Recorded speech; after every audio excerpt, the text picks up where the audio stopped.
Shajara ya Anne Frank. Mnamo mwaka wa 1929, Anne Frank alizaliwa mjini Frankfurt, Ujerumani. Alikuwa msichana mwenye akili na shauku nyingi, aliyependa kusoma vitabu na kuandika hadithi. Siku zake zilipita kwa kicheko pamoja na familia yake mezani wakati wa chakula cha jioni, na kwa kushiriki ndoto za baadaye na marafiki shuleni. Wakati huo, Anne bado hakujua kwamba kuandika siku moja kungekuwa nguvu kubwa zaidi ya kumshikilia. Mnamo mwaka wa 1933, Hitler alipokuja madarakani, ubaguzi na mateso dhidi ya Wayahudi yalianza.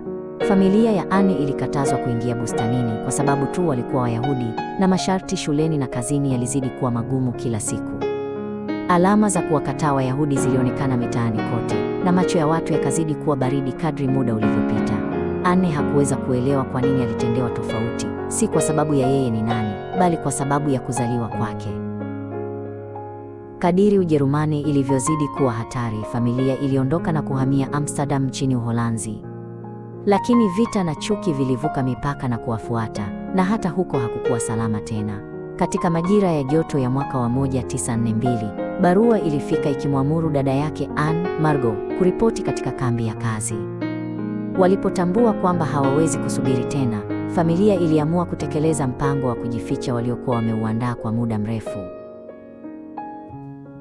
Ng'ambo ya mlango uliokuwa umefichwa kama rafu ya vitabu, palionekana nafasi nyembamba na yenye giza. Mwanga wa jua uliingia kwa shida sana, na mahali pale palikuwa panabanana kiasi cha kufanya kupumua kuwa kugumu kwa watu wengi waliokuwapo. Hapa ndipo palikuwa kiambatanisho cha siri ambacho familia ya Anne na familia nyingine za Kiyahudi zililazimika kujificha pamoja. Katika dari hili, Anne alianza maisha marefu yaliyokatika kutoka kwa dunia ya nje. Wakati wa mchana, walilazimika kuwa makini na kila sauti ili wasigunduliwe na wafanyakazi waliokuwa chini. Hata kicheko kidogo au sauti ya kiti kikisuguliwa ingeweza kutishia maisha ya kila mtu.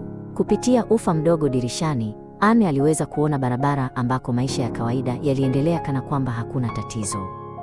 Kwake, mandhari hiyo ikawa dunia ya mbali ambayo hangeweza kuifikia tena.